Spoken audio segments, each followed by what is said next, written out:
الله من عباده العلماء. وقال النبي صلى الله عليه وسلم: فضل العالم على العابد كفضلي على أدناكم، أو كما قال عليه الصلاة والسلام. জামিয়া মাদানিয়া বাড়িধারা আয়োজিত পুরস্কার বিতরণী অনুষ্ঠানের সম্মানিত সাদাত মোহতারাম সভাপতি, জামিয়ায় লম্বা সময় কারা নির্যাতনের পরে, কারাগার থেকে মুক্তির পরে জামিয়ার মুহতামিমের মসনদে আল্লাহ তাআলা যাকে সমাসীন করেছেন, বসিয়েছেন, জানিসিনে আল্লামা নূর হোসেন কাসেমী হিসেবে আল্লাহ তাআলা যাকে কবুল করেছেন, সকলের চাওয়া, দোয়া, আবেদন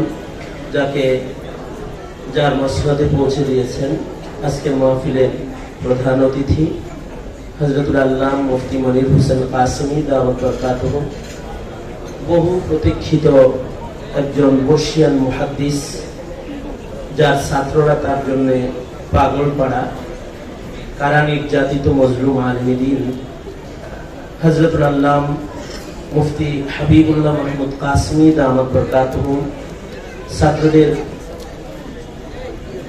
দর্শের তৃষ্ণা মিটাবার জন্য আল্লাহ তাআলা আবার যে বাড়িধারার মসনদে ওনাকে এনে দিয়েছেন, এর শুকরিয়া হিসাবে ছাত্ররা যে অনুষ্ঠানটির আয়োজন করেছে এবং আসatidāye কেরাম তাদেরকে দোয়া দিয়েছে, এমন একটি বরকতপূর্ণ মজলিসে আমি নিজেকে উপস্থিত রাখতে পেরে নিজেকে ধন্য মনে করছি।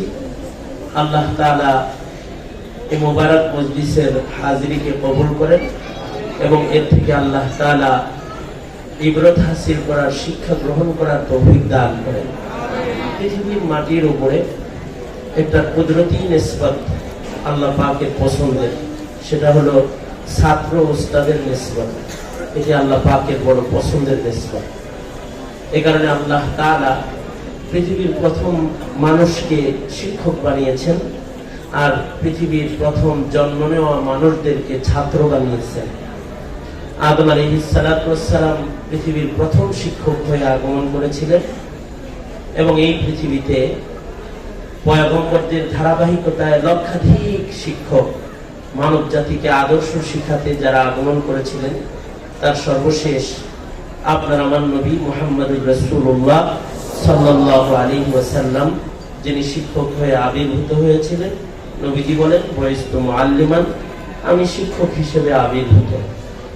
আর আমাদের নবী আলাইহিস সালামের ছাত্র ছিলেন পৃথিবীর সর্বাধিক পছন্দনীয়, আল্লাহ পাকের কাছে মকবুল জামাত সাহাবায়ে কেরাম রিজওয়ানুল্লাহি আলাইহিম আজমাইন, যাদের উপরে আল্লাহ পাক সন্তুষ্ট। এই ঘোষণা কোরআনে কারীমের আয়াতে, কোরআনের মাধ্যমে গোটা কোরআনের পাতায় পাতায়, জায়গায় জায়গায় আল্লাহ তাআলা এই জামাতের গুণগান, প্রশংসা গেয়েছেন।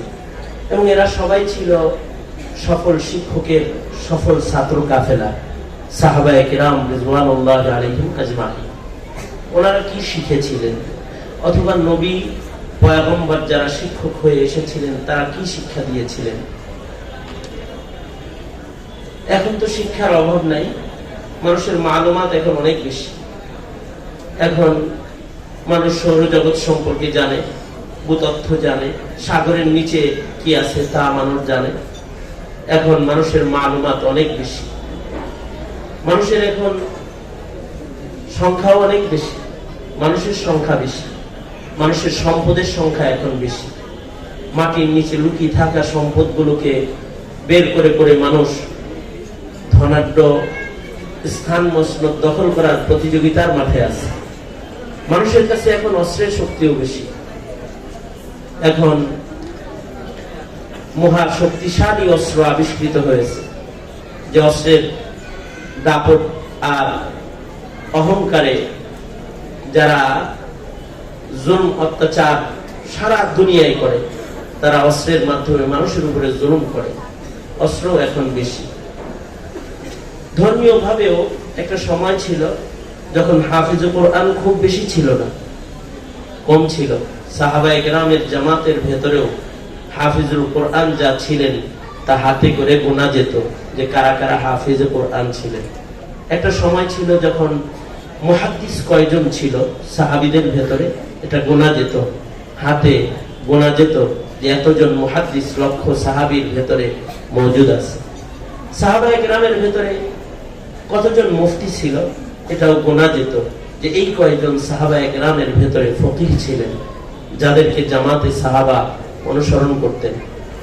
এক সময় মানুষের চলাচল ব্যবস্থা খুব কঠিন ছিল। বাংলাদেশ থেকে কেউ যদি হারাম শরীফে যেতে চাইতো তো তাকে 6 মাস সফর করতে হতো সাগরের পানিতে। আর এখন হাবিবুল্লাহ মোহাম্মদ কাসমি সাহেবকে আমি ফোন করেছি বিকাল 2টার দিকে, তখন উনি ইন্ডিয়াতে আছেন, আর 4:30-5টার সময় উনি বাংলাদেশে আছেন। চলাচল ব্যবস্থার উন্নতি হয়েছে। মানুষ যদি নিয়ত করে যে বাইতুল্লাহ তাওয়াফে যাবে তো সে 5 ঘন্টায় মসজিদুল হারামের সামনে চলে যাবে, 6 ঘন্টায় মসজিদে হারামে চলে যাবে বাংলাদেশ থেকে সফর করে। সবকিছুর তো উন্নতি হয়েছে, কিন্তু একটা জিনিসের অবনতি হয়েছে, যেই জিনিসটা পয়গম্বররা জাতিকে দিয়েছে এই জায়গাটায় আমাদের অধঃপতন হয়েছে। তালিম তরবিয়া, যে তালিম আর তরবিয়াতের মাধ্যমে মানুষ এক সময় স্বর্ণযুগ পেয়েছিল, খায়রুল কুরুন উপহার দেওয়া হয়েছিল, যে তালিম তরবিয়াতের মাধ্যমে সারা দুনিয়ার জাগতিক শিক্ষার কোন শিক্ষাঙ্গনে ওই তরবিয়াত নাই যার দ্বারা স্বর্ণযুগ খায়রুল কুরুন প্রতিষ্ঠা পাবে। হ্যাঁ, খায়রুল কুরুনের রূপধারা রূপরেখা বাস্তবায়ন হবে কিয়ামত পর্যন্ত একটি দলের মাধ্যমে। নবী তো আর আসবে না, আমাদের নবীজির পরে নবীর রেখে যাওয়া ইলম আর নবীর রেখে যাওয়া আমল যাদের ভেতরে আসবে তাদের দ্বারা খায়রুল কুরুনের গ্রাম সমাজে ছড়তে থাকবে। এবং এমনটি হয়েছে, সাহাবায়ে কেরাম রিজওয়ানুল্লাহি আলাইহিমের পরে এই তালিম আর তাআল্লুমের সিলসিলা, উস্তাদ আর ছাত্রের এই তালিম তরবিয়তের সিলসিলার মাধ্যমেই এই জাতি দ্বীন শিখেছে, হালাল হারাম শিখেছে। এই জাতি আল্লাহ তাআলাকে পাওয়ার পথ শিখেছে এবং কিয়ামত পর্যন্ত এই ধারাবাহিকতাই শিখছে। আর কিয়ামত পর্যন্ত আল্লাহর পছন্দের ক্ষুধাভীরু মানুষ যারা, তারা পৃথিবীর কোন শিক্ষাঙ্গন থেকে জন্মগ্রহণ করবে না, একমাত্র তালিম তাআল্লুমের তালিম ও তরবিয়তের মারকাজ মাদারিসে কওমিয়া ইলমি বাগান থেকেই আলেমে দ্বীন পয়দা হবে। আর যাদের ভেতরে আল্লাহ তাআলা ইলমের আমানত দিবেন, ইলম যাদেরকে আল্লাহ তাআলা দান করবেন, তারাই পৃথিবীর সবচেয়ে বড় মুত্তাকি হবে। এই পৃথিবীর বাতিল শক্তি যখন জমিন থেকে দ্বীন উঠাইতে চাইবে তখন তাদেরই ব্যথা লাগবে, তারা প্রয়োজনে হাতে কড়ি পড়বে, প্রয়োজনে জেল জুলুম তারা অত্যাচার সহ্য করবে, কিন্তু আল্লাহ ভয়ে তারা আল্লাহর জমিনে আল্লাহ দুশমনদের রাজত্ব প্রতিষ্ঠা হইতে তারা দেবে না। কারণ তাদের ভেতরে খোদাভীতি সবচেয়ে বেশি। খলিফাতুল্লাহের জিম্মাদারি যেটা, এটা পালনের জন্য যত সর্বোচ্চ কুরবানি দরকার এই ইলমি সমাজই এই জমিনে দিয়ে যাবে। এই কারণে এই ইলমি সমাজের মূল্যায়ন, এক একজন আলেমের মূল্য কত, আল্লাহ রাসূল সাল্লাল্লাহু আলাইহি ওয়াসাল্লাম বলেছেন, ফজলুল আলিমি আলাল আবিদি কাফাউদি আলা আদনাকুম। নবীজি বলেছেন, তোমাদের মাঝে আমি যেমন সামনের যুগে কিয়ামত পর্যন্ত সাধারণদের ভেতরে আলেমের মর্যাদা হবে তেমন। মনে রাখতে হবে তলবে ইলম ভাইরা, আপনারা যারা আছেন, এই ছাত্র উস্তাদেরকে এই এক শক্তিশালী বন্ধন আর মানুষকে মানুষ বানানোর যে শক্তিশালী প্রসেস যেটা ইলমে ওহীর মাধ্যমে জমিনে চালু থাকবে, এর চেয়ে মহামূল্যবান নিসবত, মহামূল্যবান কাজ জমিনে আর নাই। যেদিন এই কাজ বন্ধ হয়ে যাবে সেদিন কিয়ামত নিকটে এসে যাবে। যেদিন উস্তাদ থাকবে না সেদিন ছাত্র গঠন হবে না, আর যেদিন ছাত্র গঠন মানুষ বানানোর সিলসিলা বন্ধ হয়ে যাবে সেদিন মানুষ থাকবে না, মানবরূপী মানুষগুলো সব অমানুষে রূপান্তরিত হবে। আর আল্লাহ তাআলা ইসরাফিলকে বাঁশি বাজানোর জন্য নির্দেশ প্রদান করবে। কিসমত আপনাদের ভালো, আমাদের ভালো, যাদেরকে আল্লাহ তাআলা এই ইলমে দ্বীনের নিসবত দান করেছেন, তালিবুল ইলম হওয়ার তৌফিক দান করেছেন, অথবা উলামাদের ভেতরে আমাদেরকে সমার করা হয়, গণনা করা হয়, এমন দামি মূল্যবান নিসবত মহান আল্লাহ আমাদেরকে দান করেছেন।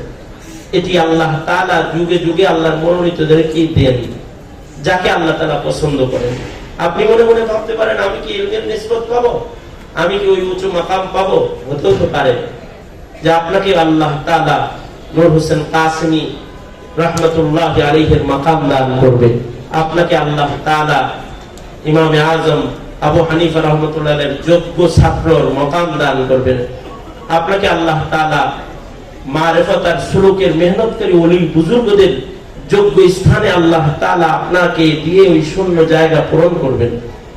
তবে এই পূরণের জন্য আল্লাহর কাছে মুনতাখাব বান্দা হওয়ার জন্য নিজেদেরকে অনেক বেশি সাধনা আর অনেক বেশি মেহনত আর অনেক বেশি কোরবানির মাধ্যমে ওই মসনদ আমাদেরকে দখল করতে হবে। সাহাবায়ে কেরামের জামাতের যে কোরবানি ছিল এবং আমাদের আকাবির আসলাফদের যে কোরবানি ছিল, তারই তাল্লুমের এই রাস্তায় তাদের যে কোরবানিগুলো গেছে, সেই কোরবানিগুলোকে নিজেদের সামনে রাখতে হবে। মনে রাখতে হবে দুনিয়ার সব শিক্ষা দুনিয়া ভোগের জন্য, আর ইলমে দ্বীন হলো আল্লাহ পাবার জন্য, আল্লাহর জান্নাতে যাওয়ার জন্য, জাতিকে আল্লাহ দেখানোর জন্য, আল্লাহ পর্যন্ত পৌঁছানোর জন্য, আখিরাতের বিজয়ের, আখিরাতের সফলতা অর্জন করানোর পথ দেখানোর জন্য এই ইলমে দ্বীনের সিলসিলাকে আল্লাহ তাআলা জমিনে চালু রাখবেন। নবী যেমন মনোনীত, আলেমও তেমন মনোনীত। সকলকে আল্লাহ তাআলা ইলম দান করেন না, আর ইলম ভালো ব্রেন দিয়ে অর্জন করা যায় না। গাবিয়ুজ যেহেন যারা, তাদেরকে আল্লাহ তাআলা দৌলতে ইলম দান করেন যদি আল্লাহ তাআলা তাকে মনোনীত করেন। কখনো কখনো আল্লাহ তাআলা দুয়ার বদলায়, এমন ইলমের মহারত দান করেন, এমন কুওয়াতে হাফেজা দান করেন যে আল্লাহ তাআলা তার মাধ্যমে ইলমের হিফাজত করেন। মনে রাখতে হবে পৃথিবীর সব জ্ঞান বিজ্ঞান এগুলো নষ্ট হবে, ইলমে দ্বীনের হিফাজত হবে। হিফাজত করলে ওয়ালা আল্লাহ। কাকে দিয়ে করবে? আল্লাহর বান্দাদের মাথার দ্বারা ইলমের হিফাজত হবে, আর আল্লাহর বান্দাদের আমলের দ্বারা আমালের হিফাজত হবে, ইবাদতের হিফাজত হবে, ইবাদতের বাস্তবায়নের তরিকা হিফাজত হবে। সুতরাং এই বিজ্ঞানের এই যুগে যখন ইলম হাসিল করার যন্ত্রেরও অভাব নাই, আগে মানুষ উস্তাদের কাছে ইলম শিখত, এখন মুফতির কাছে মাসালা জিজ্ঞাসা করত, এখন মানুষ গুগলের কাছে মাসালা জিজ্ঞাসা করে। এখন মানুষ তাদের প্রশ্ন তাদের জানার জন্য গুগলকে ব্যবহার করে, ইন্টারনেট ব্যবহার করে। ওই সময় কিন্তু ইলমে দ্বীনকে আল্লাহ তাআলা সিনায় সিনায় হেফাজত করে। বাচ্চাদেরকে আল্লাহ তাআলা হাফিজ কোরআন বানান, মুহাদ্দিস বানান, যোগ্য যোগ্য ফকিহ বানান। কেন? যে এই সব ধ্বংস হয়ে যাবে একটা তরিকা, যে সিনা বা সিনা ইলমে দ্বীন হাসিলের তরিকা, ছাত্র উস্তাদ এর মাধ্যমে, আমল আর আখলাকের মাধ্যমে জামাত গঠন করার মেহনতের তরিকা, তরবিয়তের তরিকা, যেটা এটা সিনা বা সিনাই চালু থাকবে। এ কারণে এটার মূল্য আমাদের আকাবিরদের কাছে নিজের জীবনের চেয়ে বেশি। আমাদের আকাবির আসলাফগণ একটি মাদ্রাসা প্রতিষ্ঠা করতে গিয়ে নিজেকে কোরবানি দিয়েছেন, মানুষ বানানোর জন্য, প্রজন্মের ভেতরে মানুষ পয়দা করার জন্য তারা তাদের জিন্দেগিকে কোরবানি করেছে। সুতরাং আমরা যারা এখানে আল্লাহ তাআলা তালেব করে যাদেরকে এই বাড়িধারার জামিয়া রাঙিনা এই বাগানে যাদেরকে আল্লাহ তাআলা এনেছেন, খুব বেশি মেহনত হবে আকাবিরদের নকশায়, খুব বেশি মেহনত হবে ইবাদতের মেহনত এবং ইলমে দ্বীন হিফাজতের জন্য, ইলমে দ্বীনকে সংরক্ষণ করার জন্য মেহনত করে করে আল্লাহ পাকের কাছ থেকে দোয়া করে যদি খাজানাতুল ইলম যেটা, এটার মালিকানা হওয়া যায়, তাহলে মাদ্রাসা অবস্থান করার সফলতা অর্জিত হবে। শুধুই মাত্র একটি সার্টিফিকেট যেটা আল-হাইয়াতুল উলিয়া থেকে দিবে অথবা বিভাগুল মাদারিসুল কওমিয়া থেকে দিবে, এই সার্টিফিকেট অর্জন করার নাম এই দারুল উলুম দেওবন্দের মাসলাকের এই দেওবন্দি নিসাবের মাদ্রাসা তালিম তারবিয়তের মাকসাদ না, এটা দুনিয়ার শিক্ষাঙ্গনের মাকসাদ। এই মাদারিসুল কওমিয়া তথা দেওবন্দি মাসলাকের উলামা হযরতদের যে দ্বীনি কাজের যে মেহনত, এর উদ্দেশ্য হলো মানুষ বানানো। আলহামদুলিল্লাহ এই জায়গাটায় একজন মানুষ বানানোর মহান কারিগর দীর্ঘদিন চোখের পানি ফেলেছেন, তিনি হলেন আল্লামা নূর হোসেন কাসেমী রাহমাতুল্লাহ আলাইহি, যিনি মানুষ গঠন করেছেন, যিনি প্রতিনিধিত্ব তৈরি করেছেন, যিনি মিল্লাতের জন্য, উম্মতের জন্য যোগ্য নায়েবে নবী গঠন করেছেন।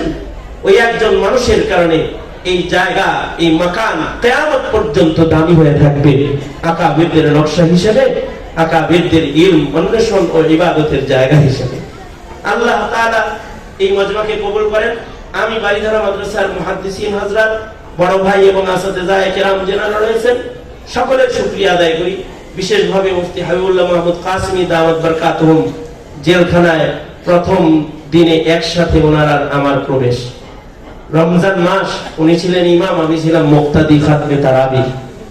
দুইজনে জেলখানার বন্দিশালার ভেতরে একজন ইমাম আর একজন মুক্তাদি, গারে শহরের মতো।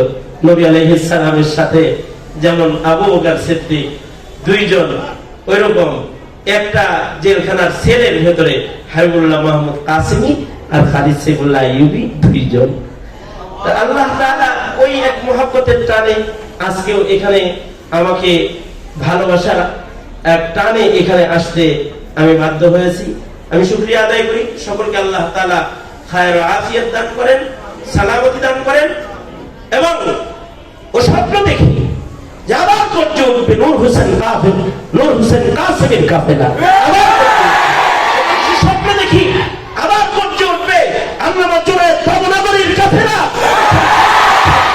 আবার গর্জ উঠবে শেখুল ইসলাম আল্লামা আহমদ শফির কাফেলা। জাগ্রত কাফেলার সৈনিক হিসাবে, সেনাপতি হিসাবে দায়িত্ব পালন করবে কাসেমী বাগানের সন্তানেরা ইনশাআল্লাহ। বুলবুলো दीन के हामिलो जागो नींद से अब से तुम जागो। আল্লাহ তাআলা সকলকে জাগ্রত হওয়ার তৌফিক দান করেন এবং নায়াবতের জিম্মাদারি আদায় করার তৌফিক দান করেন। আমিন। ওয়া আখিরু দাওয়ানা আলহামদুলিল্লাহি রাব্বিল আলামিন।